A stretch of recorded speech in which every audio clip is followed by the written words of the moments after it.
அனைவருக்கும் வணக்கம். நான் உங்கள் ஜெயமேனுகோபால்.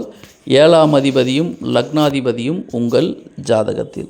ஒரு ஜாதகத்தில் 7ஆம் அதிபதி லக்னாதிபதி எப்படி இருக்காருன்னு பாருங்கள். லக்னம் அப்படிங்கிறது ஜாதகரை குறிக்கும். ஆண் ஜாதகமாக இருந்தால் ஆணை குறிக்கும், பெண் ஜாதகமாக இருந்தால் பெண்ணை குறிக்கும்.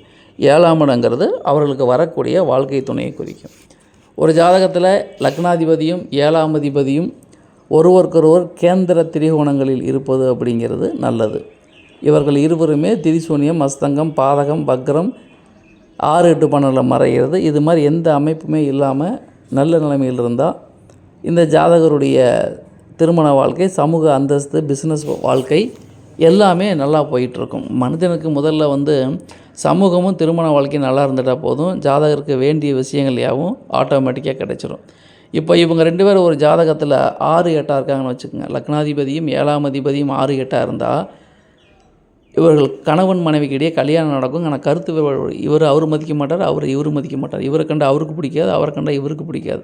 ஏன் கல்யாணத்தப்போ பிடிச்சதே அப்படின்னா, கல்யாணமாகியும் இந்த மாதிரி கருத்து வேறுபாடு வரணும் அப்படிங்கிறது அவங்க ஜாதக ரீதியாக அமைப்பு அப்படி தான் இருக்கும். இப்போ 2 பேர் ஜாதகத்தில் எப்படி இருக்குன்னு வச்சுக்கோங்க. ஆணுடைய ஜாதகத்திலும் லக்னாதிபதி 7ஆம் அதிபதியும் 6, 8 இருக்குது. பெண் ஜாதகத்திலும் லக்னாதிபதியும் 7ஆம் அதிபதி 6, 8 இருந்தால் இவர்கள் சேர்ந்து வாழ்வது ரொம்ப கடினம். கருத்து வேறுபாடு காலம் முழுக்க இருந்து கொண்டே இருக்கும். இத்தகைய அமைப்புடையவர்களுக்கு கூட்டு தொழில் ஒத்தே வராது. சமூகத்தில் கிடைக்க வேண்டிய விஷயங்கள் யாவும் ஆப்போசிட்டாகவே கிடைச்சிக்கிட்டு இருக்கும். அப்போது ஒரு ஜாதகருக்கு கிடைக்க வேண்டிய அனைத்து விஷயங்களும் சொல்வது அவரது தனிப்பட்ட ஜாதகம். பொதுவான பலன்களை அப்படியே தனிப்பட்ட ஜாதகத்துக்கு எடுத்துக்கக்கூடாது. ஏன்னா ஒவ்வொரு ஜாதகத்தில் உள்ள கிரக அமைவுகளை பொறுத்து பலன்கள் கண்டிப்பாக வேறுபடும். நாம் தெரிஞ்சுக்க வேண்டியது என்னன்னா, லக்னாதிபதியும் 7ஆம் அதிபதியும் 6, 8 இருந்தால் இவர்களுடைய திருமண வாழ்க்கையும் சரி, பிஸ்னஸ் வாழ்க்கையும் சரி சுமூகமாக இருக்காது.